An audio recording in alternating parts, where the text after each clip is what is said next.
ఇప్పుడు ఇక్కడ కోడి ఆత్మహత్య చేసుకుంది. ఇక్కడ చూసిన వాళ్ళు స్థానికులు చెప్తున్నారు అది ఏ విధంగా జరిగిందని. అది ఎంత మాత్రం అనేది మనకు ఇంకా కరెక్ట్ తెలియదు. ఇక్కడ ప్రత్యేక సాక్షి అజిత్ గారు ఉన్నారు, తను ఇప్పుడు స్పందిస్తారు. అజిత్ గారు చెప్పండి. కోడి నాకు చాలా బాగా తెలుసు. ఇది యాక్చువల్లీ రోజు వచ్చి మా ఇంటి దగ్గర బియ్యం తింటుండేది. ఒక రోజు ఏంటంటే డల్గా అయిపోయింది, నాకు అర్థం కాలేదు. తీరా చూస్తే తన ఫ్రెండ్స్ మాత్రం చాలా కోళ్ళు బాధపడుతుంది.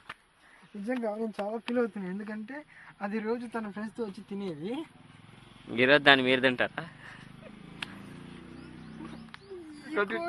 ఏ కోడికి రాకూడదు. సరే ఒక కూల్ అజిత్ గారు. కోడి ఎంత మంచి కోడి అంటే అవును, ఇందా కోడి బొక్క పెట్టినట్ట. ఆ కోడి వల్ల మా ఫ్రెండ్ రోజు బియ్యం దానం చేసి బతికిన కోడి అది. అతను బాగా బాధపడుతున్నారు. మీరు చెప్పండి, మీ పేరు? మా పేరు శ్రీకాంత్ అండి. శ్రీకాంత్ చెప్పు. దీని పేరు భువనేష్. అప్పుడు బూ బూ అని పిలుస్తుంటాం. అంటారా? బూ బూ అని పిలుస్తుంటాం. బూబువా? ఓకే.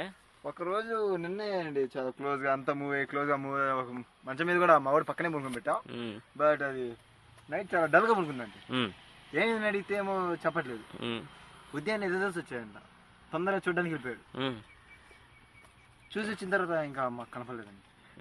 మీరు ఇక్కడ ఎలా ఫస్ట్ టైం ఎవరు చూసారు? ఇక్కడ ఎమ్మటే మాకు మా ఇంటి పక్కన వాళ్ళు చూసి ఫోన్ చేశారండి, మీ భువనేష్ ఏందని. మీ మేనేజ్ బొబ్బా అన్నారా? భువనేష్ అప్పుడు ఎమ్మటే మేము బొబ్బా అనుకుంటూ వచ్చేసామండి. చూస్తాను ఇక్కడ చూడలేక వచ్చిపోయామండి. వీళ్ళు చాలా బాధకు లోనవుతున్నారు. వీళ్ళ బాధని చెప్పలే, వీళ్ళని తీర్చడానికి ఎవరు దొరకట్లేదు. ఇంత బాధ మాకు మీరే మాకు ఏదో చేయాలి. ఈ రిజల్ట్సే మాకు కారణం. ఓకే, దీనికి ఏదో స్పందించేలా చేస్తాము. ఈయనేం భువనేష్ అంటాడు, శ్రీకాంత్ అంటాడు. ఇదేదో శ్రీకాంత్ అండి, ఇది భువనేష్ అండి. సరే, ఇదేదో ఒక బాగా కావాలని మర్డర్ అటమా లేదంటే వాడి కోరే సూసైడ్ చేసుకున్నా ఇంకా తెలియలేదు. వివరాలు త్వరలో తెలుస్తాయి. దాన్ని పోస్ట్ మాస్టర్ కూడా పంపించమంటే ఎవడో దానికి ముందు అన్ని ఓడ తీసిండు. ఏదో పోస్ట్ మార్టం చేసేటట్టుండు, పోస్ట్ మార్టం చేసి తగిలించినట్టు అనిపిస్తుంది. కానీ మళ్ళీ గవర్నమెంట్ రూల్స్ ప్రకారం దాన్ని పోస్ట్ మార్టం పంపించాల్సి ఉంది. వివరాలు మీకు గంటకు కాదు రేపు లోపు తెలియజేస్తాము. ఉంటాను. కెమెరామెన్ జమీర్తో యాంకర్ జమీర్, ప్రేక్షకులు అజిత్, రైమాను. బాయ్. మనం ఇక్కడ చూసినట్టయితే మనం ఇప్పుడు బొబ్బగాడి అంత్యక్రియల దగ్గర ఉన్నాం. వాళ్ళు ఇప్పుడే శ్మశాన వాటికి తీసుకొచ్చారు దానిని. చితికి ఇప్పుడే నిప్పాని పెడుతున్నారు. తన పేరు అజిత్ గారు. ఇప్పుడే ఇక్కడే ఉన్నాము, మీరు దీన్ని లైవ్లో చూడొచ్చు. దాన్ని ఇప్పుడే తీసుకొచ్చాం పాడి మీద. పాడి అవైలబుల్ లేదు కాబట్టి గడ్డి మొహం మీద తీసుకొచ్చాము. తన బాడీ డెడ్ బాడీ పోస్ట్ మార్టంలో జరిగింది, అందుకే బొచ్చుకోలేదు. సో ఇందగ్గలేదు. ఇప్పుడు తీసుకొచ్చాము. అక్కడ మనం చూసినట్టయితే అజిత్ గారు నిప్పు చేస్తున్నారనమాట. నిప్పుని ఇప్పుడే ప్రిపేర్ చేస్తున్నారు దాన్ని తగలబెట్టడానికి, అంత్యక్రియలకి పాడి దాన్ని చేస్తున్నారు. ఇంకొక తన ఫ్రెండ్ శ్రీకాంత్ గారు ఇప్పుడే వాళ్ళకి బంధువులు స్నేహితులు తెలవడానికి వెళ్ళారు. తను ఇంకెవరు లేరు, పొద్దుకుపోతుంది, ఇంకా ఉండే కొద్దీ ఎండిపోతే కూర పనికిరాదని చెప్పి అజిత్ గారు దీన్ని అంత్యక్రియలు జరిపిస్తున్నారు. సొంత ఖర్చు ఏం లేదు. గడ్డి పొల్లలు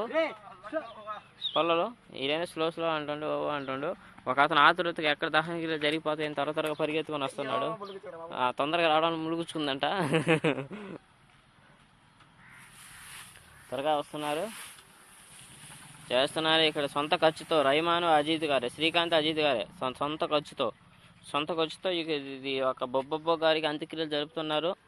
మనం లైవ్లో చూడొచ్చు. మనం ఇప్పుడు అది ఎంతసేపు మండట్లేదు అంటే తన ఆత్మ ఇంకా శాంతించలేదని కోరుకుంటున్నా. అంటే తనకేదో తీరని కోరిక ఒకటి మిగిలిపోయిందని ఇప్పుడే తెలియజేస్తున్నాడు. ఇప్పటికే 3 అగ్గిపుల్లలు కూడా వేస్ట్ చేశారు. ఎట్లా కొట్టి విజయవంతంగా దాన్ని తగలబెట్టారు. ఇప్పుడు దాన్ని స్థితి మీదకి తీసుకెళ్ళడానికి మన వాళ్ళు సన్నాహాలు జరుపుతున్నారు.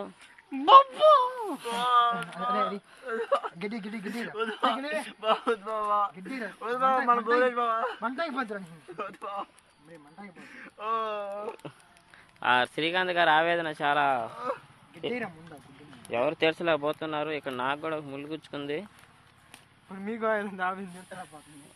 ఆవేదన ఏదో పొంగలేదు నాకేం. అదే మా తమ్ముడా అంటున్నాం.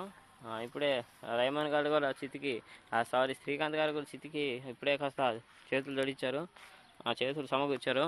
కష్టపడితే కాలు కూడా జోడిస్తారు. పాప ముందు తలగాల్చారట.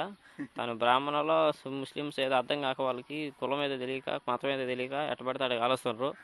ఇది అన్యాయమని పేర్కొంటున్నాం. కానీ పర్లేదు, స్నేహితులు చేరుస్తున్నారు కాబట్టి దీనికి మనం ఎలాంటిది ఎటు వ్యతిరేకత తెలపకూడదని తెలుస్తున్నాము. ఇంతటితో ఉంటాము. తర్వాత 40 రోజుల కర్మకి 9వ కర్మకి లైవ్ చూస్తాం.